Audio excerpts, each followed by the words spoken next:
Would you please welcome Ed Vaizey?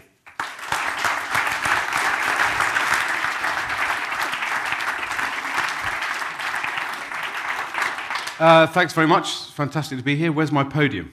I feel naked without my podium, but it's great to see you all here so early in the morning. Thanks for coming. One of my themes of 2012 is that the future is not going to arrive as quickly as people think it is. But actually what I mean by that is the future is not going to be what people think it is. I think people who think about the future in a lazy way think everything's going to change. We're all going to somehow be completely different people and do things very differently. But actually, I was struck by a statistic over Christmas which showed that television viewing, linear television viewing, has increased by something like 8% in the last 2 years. So people who predicted the death of television are wrong. More and more people are watching television. And one of the reasons more people are watching television, I know this is about radio, by the way, don't worry, I'm not at the wrong conference. One of the reasons they're watching television is partly because of social media. Social media tells you what your friends are watching. Twitter, I can't watch the X Factor on record. I now have to watch it live. Otherwise, my Twitter experience is significantly downgraded.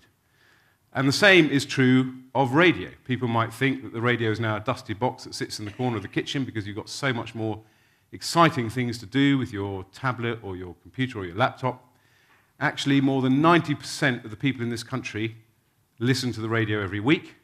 We manage to consume in this country 1 billion hours of radio every week. I think that's an absolutely astonishing statistic. So video has not killed the radio star, and technology is not going to kill the radio star. Video and technology are actually going to enhance the radio star and enhance radio.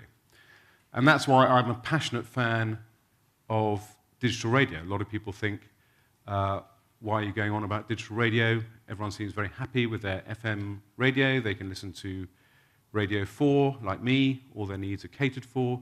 You can listen to 5 Live, except when the fire alarm goes off on 5 Live, as it did 2 nights ago, ruined my night's enjoyment with radio.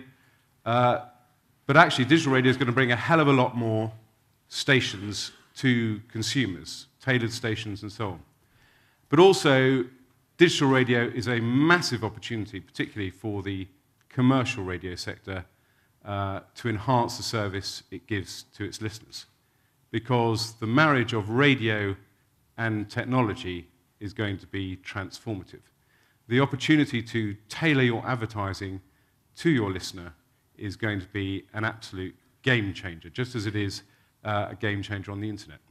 And I think we forget as well in this country, another theme, one of my themes for 2012 is about this country getting its self-confidence back. Because I think we forget what an advanced nation Britain is. We love to talk about austerity, doom and gloom, but actually we're massive early adopters of technology.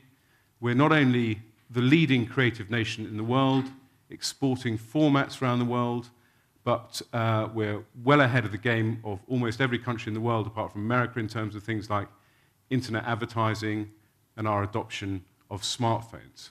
So when you talk about digital radio, I don't think you're pushing at a closed door. You're dealing with a British consumer who's used to adopting new technology and who's excited by new technology, and that's why I think it's such a huge opportunity. So I've launched the Digital Radio Action Plan. I launched that in 2010, and we're making great progress towards digital radio. We're passing key milestones. We're getting digital radios into cars.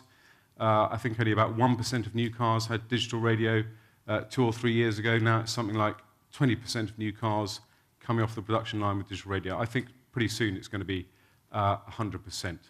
We're selling more and more digital radios. More people are listening to digital radio. We're putting together a financial package to ensure the rollout of coverage of digital radio. So I'm delighted to be here and to open this conference. I'm very pleased you're here at the House of Commons. I wouldn't go and gatecrash the Leveson inquiry. I'd just wander down to the chamber of the House of Commons and make your points there if I were you. But that is after you've listened to representatives from Facebook and Xbox who are going to tell you about how technology and radio can come together. Because the great thing about radio, of course, is you can do almost anything else while you're listening to the radio. And that's why so many people do listen to the radio. And then you're going to hear from Tim Davey as well proving, I think, that the BBC, which still accounts for a significant proportion, the majority of radio listening in this country, how the BBC and commercial radio are actually working very much in harmony together about the future of digital radio. So I'm very excited about the progress we've made. I'm very excited about conferences like this, which really highlight the huge benefits and changes that will come from digital radio, and I think you're going to find it a fascinating morning. Thank you very much.